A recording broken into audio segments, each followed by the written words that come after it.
سلامونه جوړ په خیر شه په افغان یم یو تر ټولو عجبه شی تېر کال زه خپله ورسره مخ کېږم هغه د کلتور ورځ ده هر کال چې کله موږ جوړو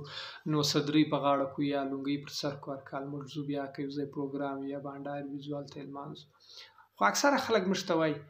چې کوم کلتور کومه ورځ هسې مو لونګۍ پر سر کړې وي د یوې ورځې لپاره را روان یاستئ دا خلک وګوره دا غریبۍ وګوره تاسو پر د دوی غریبۍ ته کله کتلي دي هلته ظلم شوی تاسو کله ظلم ته کتلي دي وحشتونه دي پلانه او ډنګه او دا یعنې د دوی په فکر دا ورځ لمانځل نه ده پکار او د دوی په فکر چې یاره تاسو ولې یوازې لونګۍ پر سر کوئ مطلب دا د دوی په ذهن کې یو ډېر عجبه سوال دی پوښتنه ده یوازې لونګۍ خو نو اوس تا نه څنګه کوی چې یاره ما دې وروره لاندې په شا اخستی چې وروره وګوره نن زموږ د کلتور ورځ ده ما لاندې په شا اخستی دا زموږ د خوراک زموږ د کلتور یو برخه ده چې موږ به پخوا وروره لاندې خوړل دا زموږ دود دی نو دا خو نه کېږي دا لونګۍ خو یو نمونه ده وروره د کلتور هم دوې برخې دي چې یو معنوي اړخ دی یو مادي اړخ دی مادي اړخ یعنې زموږ د جګړې اوزار زموږ پوشاک زموږ کالي زموږ مطلب هغه مادي اړخونه مادي شیان او معنوي یعنې زموږ تړونه سندرې نڅاګانې او داسې نور څه یعنې دوی وایي چې تاسو ولې هغه نور شیان رامخته کوئ لکه پښتنو چې کوم ننګ کول دی غیرت کول دی او میلمه پالنه ده سر کال موږ ننګ کوو سر کال میلمه پالنه کوو سر کال پر خپل کامه سره درېږو سر کال ټول کال مو د پښتنو د مظلومتیا خبرې کوي ټول کال مو د ظالم خلاف مو مجلسونه کول همدا موږ ولس کول خو ځینې خلک دا پوښتنه لري ستاسو چیرې واستئ او داسې لار چا سره درېدلي تاسو وګورئ کوم خلک دا د کلتور خلاف خلک دي دوی ټول کال د پنجاب سره ولاړ وي ټول کال د دوی پښې کاږي ټول کال د هغو خبرونه وایي ټول کال د هغو سندرې وایي مطلب که د کلتور خبره کوي په کلتوري لحاظ خو موږ ته افغانان زموږ تراټ چا را نږدې دي تاسو خو د هغو سره یو ورځ ننګ نه وکړې د هغو خبره تاسو کله نه کړه پورته خو ستاسو لوی لوی پټکیان پر سر تاسو څه وکړه خو دا کلتور د ورځ جوړول دا پټکی صرف د دې لپاره نه وي چې یاره موږ یو ورځ په دې ورځ کلتور لمانځو دا یو نمونه ده اصلا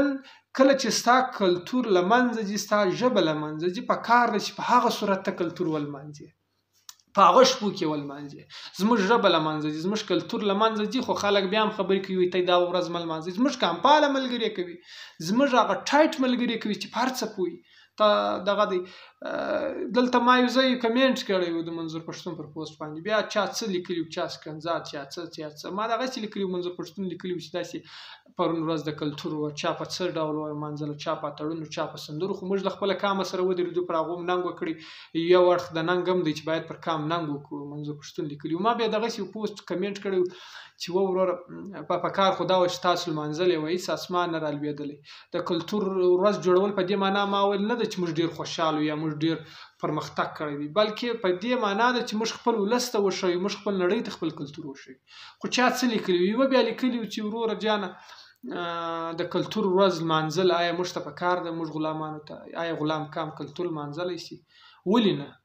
پکار ده چې غلام کام کلتور ولمانځي مثال یو سړی پر مرګ دی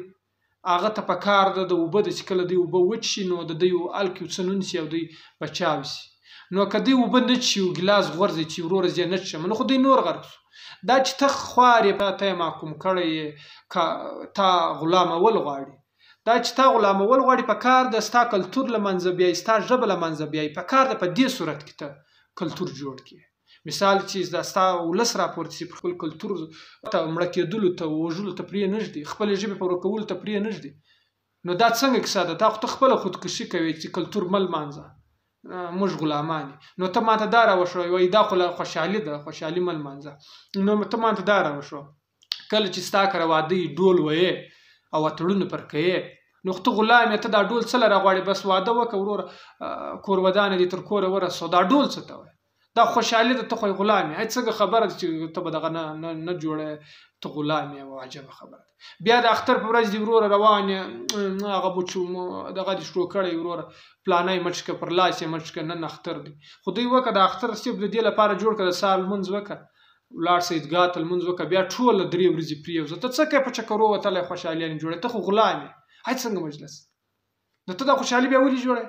نو د هلته خوشحالي جوړې چې اختري په واده کې ډول راولي اتڼونه کوي د بل په بلوچ د کلچر ورځ ورور ته غورځېدلی د هغو سره د ملاتړ په حیث باندې د هغو پټکی پر سر کړل سیندیانو سره د دوی سره ولاړې مطلب دا زموږ پښتانه در شوم ادب مې رابري نه ده زموږ خپل عام ولس در شوم ما لیدلي دي دا خلک د بل د کلتور په ورځ باندې مبارکي ورکړي نن د بلوچستان د کلتور ورځ د مبارک دي نو دا د خپل کلتور ورځ باندې تا د څنګه غم در په یاد دا کوم اصول دی دا کوم حساب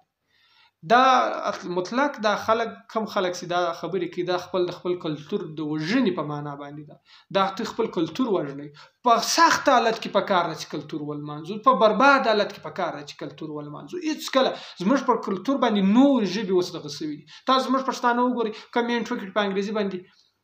نه یم خلاف ما در ټول رحمان بابا وایي د بل ژبه زده کول که څه کمال د خپله ژبه هېرول بې کمالي ده دوی په خپله ژبه باندې دومره ویاړ نه کوي لکه پر انګریزي دی حال په اردو لیکوي چې په انګریزي لیکوي چې په موبایل کې پښتو کیبورډ نه لري دی لیک نشي کوي نو غلامي نور تورې کسبینې ته خپل کلتور لمنځه بیا ته ستا ته ارزښت لري هغه ته نه مني را روان ورور د کلتور خلاف دا دی وها دی چا څه لیکلي په کار دی چې په برباد حالت کې کلتور ولمانځو په سخت حالت کې موږ ته تر ټولو مهم زموږ کلتور دی زموږ ژبه ده زموږ قام دی زموږ ملت دی سر و کار کلتور کو میلمه پالنه کو غیرت کو ننګ کو له خپله قامه سره درېږو اما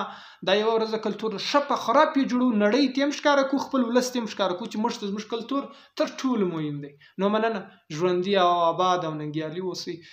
دغه د قدرمنو